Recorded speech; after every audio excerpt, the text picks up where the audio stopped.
Alright guys, so talked about, kind of how I do the PSD phase, the steps you go through, kind of the time frame, everything.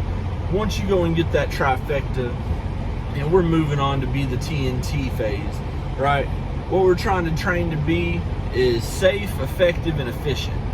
Those are the main goals whenever I'm out here. I want to be as safe as possible. I want to be effective with everything that I do, and I want to be efficient, make a profit. So depending on the stage, if it's the second phase, moving from PSD to TNT, or you're a new student that did pad training, is kind of going to depend on how things are going, right? The first week or so, it's going to be a little less, than PSD phase, but I'm still going to be there. No matter what, I'm going to be getting up whenever you're backing into docks. At first, I'm going to deal with the shippers and receivers until you're more confident in everything going on and start to learn some of the macros and the paperwork. And then, I'll go with you to the shippers and receivers, and we'll go from there. Just kind of teaching you how to do everything.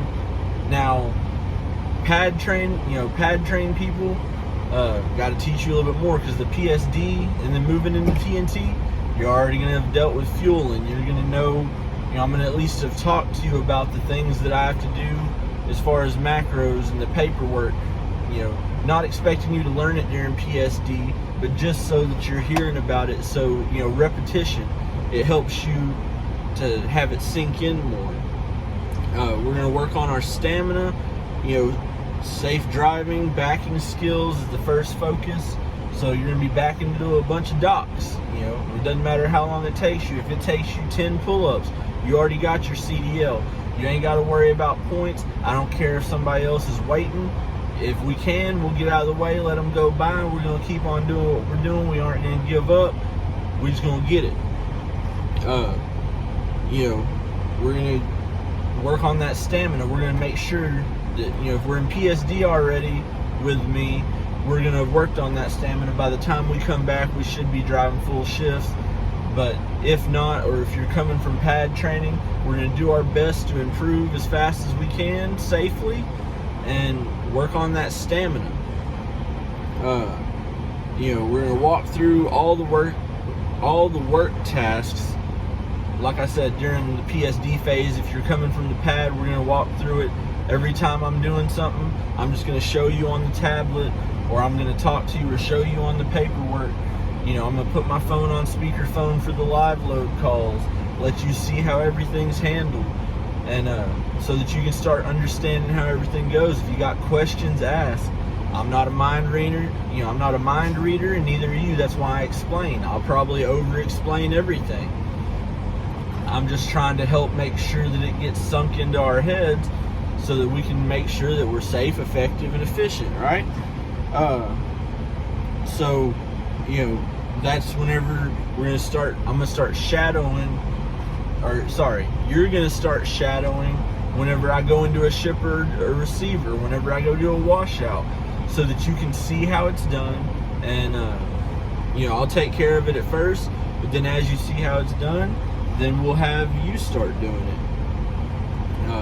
Also going to have you filling out the paperwork for the trip sheets, going in, same thing, washouts, giving them the information, have you do the departs, the arrivals, filling out the detention stamp, and I'll walk you through that so that we can get a concept of how all that goes.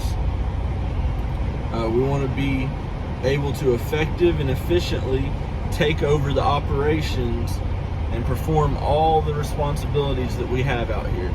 That way, it lets you know, hey, I know how to do this, and it lets me know, okay, this guy knows what he's doing. This person is going to be able to go out there, and they're going to be able to do the job. They're going to be able to do the best that they can, and I know that, they're going to be able to be safe, effective, and efficient. They're going to be able to be productive. We're not going to have any snags because we don't know something or we haven't went over anything. And, as always, I got a student that still calls me about some stuff we call just bullshit too, but, calls and asks me questions. That's fine. That's what I'm here for. because there might not be a situation that we're able to go through during this phase.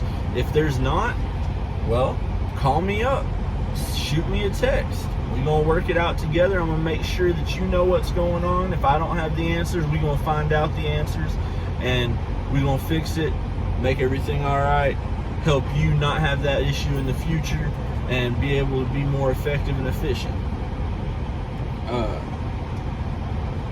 After that, it's pretty much, during that time, you're just completing miles. We run hard. I run as hard as possible because I'm trying to get you into a position to where you can make your own revenue, where you aren't just making the minimum, so that you're able to go out there on your own truck and you're able to start putting all these skills in your favor, so you can go out there and run hard and run these miles and provide the type of life you want. Then you're going to get called into upgrade. Whenever you're called into upgrade, we're going to get routed back to Springfield. You're going to go, or whatever terminal you might have been at. I've only had people out of Springfield so far. And then you're going to go back. You're going to take your upgrade classes, your safety class, and do all the things you need to do to either get on the waiting list for a lease truck or company truck. I haven't really dealt with company side much right now. My student that I have now is going to be going company, but we'll just keep on moving on. And then you're in your own truck, so then I hope that you take the skills that you learned from the TNT and the PSD phase, and you're able to go out there and be effective and efficient, be productive, and always be safe. No load so hot it won't cool off in a ditch. I hear that all the time. If you feel unsafe, you stop. You need to pull over and take a nap, pull over and take a nap. If for some reason you can't make a load on time, communicate. Communication is key out here, right? There's been times where stuff just hadn't worked out the way it needed to. Open line of communication with your dispatchers, with your fleet manager, it goes very far, right? Call shippers and receivers, see if you can get the load early. Don't be pushy about it, but just try and run as much as you can, whatever the case may be. It's kind of going off a little bit there, but yeah, so basically, short, sweet, that's how we get through TNT. Make sure that's all the main points. So anyways, guys, that's it for me this time. Till next time, y'all keep safe and keep trucking.